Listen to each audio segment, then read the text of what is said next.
Sa simula ng pelikula, makikita natin ang paglaya ni Max Cady pagkatapos ng 14 na taon sa kaso ng rape. Samantala, nag-uusap naman sina Leigh Bowden at ang kanyang anak na si Danny tungkol sa bagong negosyo na kanilang sisimulan. Nang gabing iyon, pumunta sila sa sinehan kasama si Sam, asawa ni Leigh at ama ni Danny. Habang nanonood sila ng pelikula, umupo si Max sa harapan nila at nagsimulang gumawa ng eksena. Susubukan sana ni Sam na kausapin siya pero pinigilan siya ng kanyang asawa, kaya't nagpa siya na lamang silang umalis. Sa labas, bumili ang pamilya ng mga merienda, at nang magbabayad na si Sam, sinabi ng cashier na binayaran na ng lalaking nasa labas ang kanilang pagkain. Dahil dito, agad na inaya ni Sam ang kanyang mag-ina na umalis sa lugar, ngunit wala na rin doon si Max. Kinabukasan, nakipaglaro si Sam kasama ang kanyang katrabaho na si Lori. Iminungkahi ni Sam na itigil na muna nila ang pagkikita sa mga ganong lugar dahil hindi ito maganda para sa kanilang dalawa dahil siya ay kasal na nagbigay ng kaunting pagkadismaya kay Lori at sinabi nito na wala pa naman silang ginagawang mali.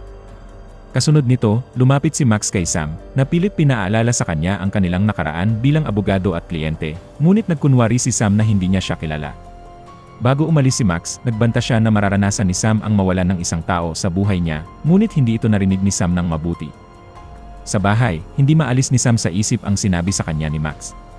Kaya't iminungkahi niya na magbakasyon sila ng ilang araw. Ngunit pinaalala ni Leigh sa kanya na masyado silang abala para gawin yon.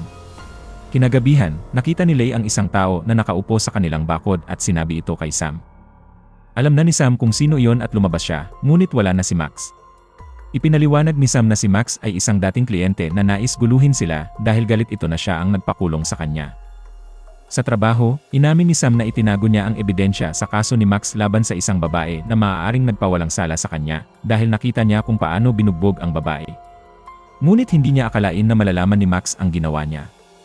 Kinabukasan, muling nagkita sina Sam at Max at sinubukan ni Sam na suhulan si Max upang maiwasan ang gulo, ngunit tumanggi si Max.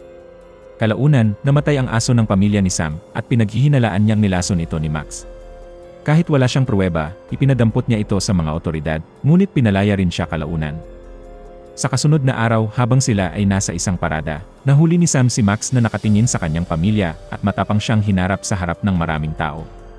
Ngunit nagawa ni Max na makuha ang simpatya ng mga tao laban kay Sam, agad namang dumating si Leigh at umalis sila sa lugar. Sa kasunod na eksena, makikita si Max na kausap ang katrabaho ni Sam na si Lori. Sinubukan ni Max na akitin siya sa pamamagitan ng pagsisinungaling na minsan niyang ipinagtanggol ang isang babae laban sa mga pulis. Si Lori, na madaling nabighani sa mga salita ni Max, ay sumama sa kanya pauwi. Habang nasa kama sila, pinusasan ni Max ang kawawang babae at walang awa itong binugbog. Kinabukasan, natagpuan ni Sam si Lori sa ospital. Sinubukan niyang kumbinsihin ito na tumestigo laban kay Max, ngunit natatakot si Lori dahil binalaan siya ni Max na ipapahiya siya kung gagawin niya yon. Dahil sa lumalalang sitwasyon, iminungkahi ng isang detektive na ayusin ni Sam ang problema nang hindi humihingi ng tulong sa mga otoridad. Naisip ni Sam na gusto ng detective na gawing pain ang kanyang pamilya para kay Max, kaya't galit siyang tumanggi. Kumuha si Sam ng isang pribadong investigador na si Claude Kersek upang bantayan ang mga galaw ni Max. Sinabi rin ni Sam kay Kersek na siya ay naging abogado ni Max noong nakasuhan ito ng pananakit sa isang dalaga. Sa kanilang pag-uusap, nabanggit ni Kersek na ang anak na babae ni Sam ay halos kasing edad ng mga naging biktima ni Max na nagbigay ng matinding pag-aalala kay Sam. Isang gabi habang sinusundan si Max, tumawag si Kersek kay Sam at ibinahagi ang isang kwento kung saan nalaman niyang minsang may pinatay si Max na kapwa niya bilanggo na nagreklamo tungkol sa kanyang paninigarilyo sa pamamagitan ng pagbali ng leeg nito at pagputol sa kanyang dila. Hindi siya naparusahan para dito dahil hindi ito napatunayan ng mga opisyal. Pagkatapos ng tawag na ito, tinawagan ni Sam si Lori at humingi ng paumanhin dahil nadamay siya sa problema, ngunit narinig ni Leigh ang kanilang pag-uusap. Hinarap ni Leigh si Sam tungkol dito, inaakusahan siyang nangangaliwa, iniisip na si Max ay pumunta kay Lori dahil siya ay kabit ni Sam. Sinaktan ni Leigh si Sam sa galit habang pinapanood sila ng kanilang anak na si Danny, at pagkatapos ay nagkulong siya sa kanyang kwarto na umiiyak. Ipinaalala ni Leigh kay Sam na hindi ito ang unang beses na siya ay nagtaksil. Ipinaalala sa kanya kung paano sila lumipat para magsimula muli, ngunit nagloko ulit si Sam. Iginiit ni Sam na si Lori ay may pagkahumaling sa kanya at inamin niyang natatakot siya kay Max na marahil ay sinaktan si Lori dahil alam niyang hindi ito magtetestigo upang protektahan ang kanyang reputasyon. Alam ni Max na magdudulot ito ng pagsiselos kay Leigh at sisirain ang kanilang pagsasama.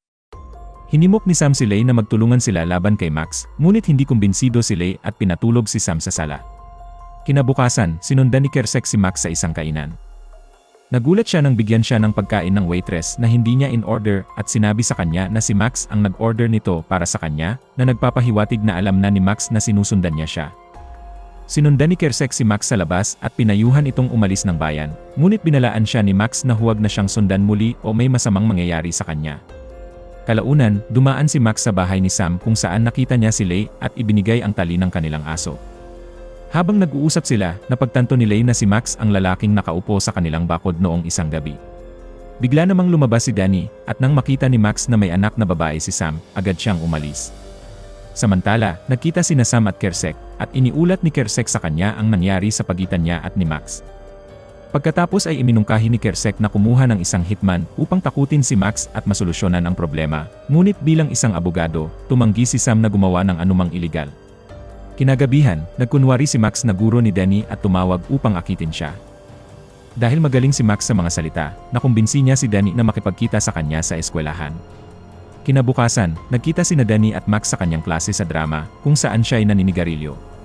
Inihalin tulad ni Max ang sitwasyon ni Danny sa isang libro at hinihikayat siyang basahin ito.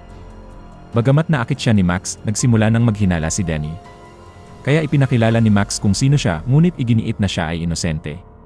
Nangako siyang hindi sasaktan si Danny at sinabi na maaari silang maging tapat sa isa't isa, na hindi katulad ng kanyang mga magulang. Sinamantala ni Max ang pagkakataon at hinalikan si Danny at pagkatapos ay umalis. Kalaunan, nalaman ni Sam at Lei na nagkita sina Danny at Max sa paaralan dahil sa sigarilyong natagpuan ni Lei sa mga libro ni Danny. Tinawagan ni Sam si Kersek at ikinuwento ang nangyari at hiniling na ituloy ang pagkuha ng hitman na tatakot kay Max para umalis ito ng bayan. Pagkatapos ay nakipagkita si Sam kay Max sa isang restaurant upang balaan siya na masasaktan siya kung hindi siya titigilan at hiniling na umalis na siya ng bayan. Ngunit hindi natakot si Max at pinaalala sa kanya ang paghihirap na naranasan niya noong ikinulong siya ni Sam ng 14 na taon. Kinagabihan, kinausap ni Sam si Danny tungkol sa pagkikita nila ni Max. Inamin ni Danny sa kanya na hindi naman siya pinilit ni Max. Dahil sa agresibong pagtatanong ni Sam, natakot si Danny at sumigaw, pinapaalis siya sa kanyang kwarto. Sa kasunod na eksena, inatake ng mga kalalakihan na kinuha ni Kersek si Max, halos mabugbog siya ng mga ito, ngunit nagawa pa rin niyang makaganti at matalo ang mga ito habang nanonood si Sam. Kinabukasan, kumuha si Max ng magaling na abogado upang magsampa ng restraining order laban kay Sam at ipinarinig ang pagbabanta ni Sam mula sa kanilang nakaraang enkwentro sa isang restaurant. Ipinagkaloob ng hukom ang hiling ni Max at isinasaalang-alang pa ang posibleng pagkakatanggal ni Sam sa kanyang pagiging abogado. Dahil sa pag-aalala na baka gumanti si Max sa nangyari sa kanya, humiling si Sam kay Kersek ng baril. Masaya si Kersek na ibigay ito sa kanya, ngunit binalaan siya na huwag itong gamitin para pumatay, kundi para lamang manakot. Ipinahiwatig din ni Kersek na susubukan ni Max na pasukin ang bahay nila, dahil may business trip si Sam ng 2 araw, at dahil rin si Max ay isang oportunista. Sinabi rin ni Kersek kay Sam na ito ay magiging isang magandang pagkakataon para sa kanila na patayin si Max ng legal, ngunit kailangan niyang magpanggap na aalis ng bahay para sa nasabing business trip. Kinabukasan, nagkunwari si Sam na aalis habang alam nilang pinapanood sila ni Max, ngunit palihim siyang bumalik sa bahay sa tulong ng kanyang pamilya. Kinagabihan, naglagay si Kersek ng mga bitag sa paligid ng bahay para kay Max, ngunit walang nangyari. Kinabukasan, iniwan ni Max ang isang libro sa harap ng bahay ni Sam, at nang makauwi mula sa eskwela, natagpuan ni Danny ang libro. Nang gabi ring iyon, na-trigger ang bitag na nilagay ni Kersek sa kusina, ngunit ang kasambahay lang pala ang nasa kusina.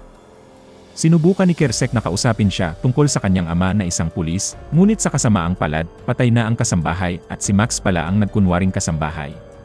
Mabilis na sinakal ni Max si Kersek gamit ang isang wire. Nakuha ni Kersek ang kanyang baril, ngunit sa kasamaang palad, nabaril niya ang kanyang sarili. Narinig ni Sam at Lei ang putok ng baril at agad na inimbestigahan, ngunit natagpuan nila ang mga bangkay ng kasambahay at ni Kersek. Kinumpirma naman ni Lei na si Max iyon nang makita niyang tumatakas ito. Kaagad naman silang sumakay sa kanilang sasakyan at umalis ng mabilis hanggat maaari mula sa kanilang bahay. Kalaunan, habang bumabagsak ang malakas na ulan, ang pamilya ay kumakain ng hapunan sa kanilang houseboat. Nasa gitna sila ng Cape Fear kung saan nila balak magtago ng ilang araw. Dahil sa malakas na ulan, patuloy na umuuga ang bangka. Kaya lumabas si Sam upang tingnan ang angkla. Sa kanyang gulat, naroon na si Max at sinakal siya hanggang mawalan ng malay. Pumasok si Max sa loob ng bangka at tinakot ang 2 babae. Kinukutya ni Max si Danny, sinasabing hindi siya makakatakas sa kanya, at ikinandado siya sa isang aparador bago sexual na inatake si Lei habang pinapanood sila ni Sam. Sa loob ng aparador, nangalap si Danny ng mga bagay na magagamit niya upang ipagtanggol ang sarili laban kay Max. Samantala, nasa kama na sina Max at Lei kung saan sinubukan ni Lei na manatiling kalmado at abutin ang baril ni Max. Natuklasan ni Max ang kanyang ginagawa, kaya't ipinosas niya siya, hinila si Sam papasok, at kinuha si Danny mula sa aparador. Nakiusap si Sam na wag idamay ni Max ang kanyang pamilya, ngunit nagalit si Max at binugbog siya sa harap nila. Nakiusap si Lei na itigil na ni Max ang kanyang ginagawa at sinubukang kumbinsihin siya na naiintindihan niya ang pinagdadaanan nito. Tila nakumbinsi si Max sa kanyang pagmamakaawa at kinalagan siya. Ngunit sinabi ni Max na mas masisiyahan siya sa pagbugbog kay Sam dahil dito. Bago simulan ang pagpaparusa kay Sam, nagsindi siya ng tabako, ngunit binuhusan siya ni Danny ng gas mula sa mga bagay na kinuha niya sa loob ng aparador at sumilab si Max. Mabilis na nasusunog si Max kaya't madalian siyang tumalon mula sa bangka papunta sa tubig. Habang iniisip ng pamilya na tapos na ang lahat, hinawakan ni Max ang tali ng angkla upang makabalik sa bangka. Bumalik si Max at tinutukan ng baril si Sam, inaakusahan siya ng pagkasira ng kanyang buhay sa pamamagitan ng pagtatago ng ebidensya ilang taon na ang nakalipas. Inamin ni Sam na ginawa niya ito, ngunit sinabi niyang ang nakaraan ng biktima ni Max ay hindi nagbibigay kay Max ng karapatang gahasain at bugbugin siya, kaya't kailangan siyang parusahan. Galit na galit, inutusan ni Max ang mga babae na maghubad habang sinusubukan niyang posasan si Sam, ngunit isang malaking alon ang tumama sa bangka, na naging sanhi ng pag-ikot ng bangka at pagkawala ni Max ng balanse. Ginamit ng pamilya ang pagkakataong ito upang makatakas, tumalon sina Lei at Danny sa tubig, ngunit nagawang hilahin pabalik ni Max si Sam. Naglaban ang dalawa para sa kanilang mga buhay. Nakuha ni Max ang baril, ngunit nagawa siyang iposas ni Sam sa mga rehas at bumangga ang bangka sa isang malaking bato. Nakaligtas si Max sa banggaan, ngunit nanatiling nakaposa sa mga rehas ng bangka. Sa sobrang galit, sinubukan ni Sam na tapusin ang buhay ni Max gamit ang isang malaking bato, ngunit nag-alinlangan siya sa huli. Napagtanto niyang ang kalikasan na ang gagawa nito para sa kanya. Kumanta naman si Max na tila tinatanggap na ang kanyang kapalaran habang siya ay hinihila ng bangka sa ilalim ng lawa. Sa huli, muling nagsama-sama si Sam at ang kanyang pamilya at nangako sa isa't isa na hindi na muling pag-uusapan ang mga nangyari noong gabing iyon. Mag-subscribe para sa mas maraming video araw-araw, i-turn on ang notifications, at mag-iwan ng like at komento. Salamat sa panonood. Kita-kits sa susunod.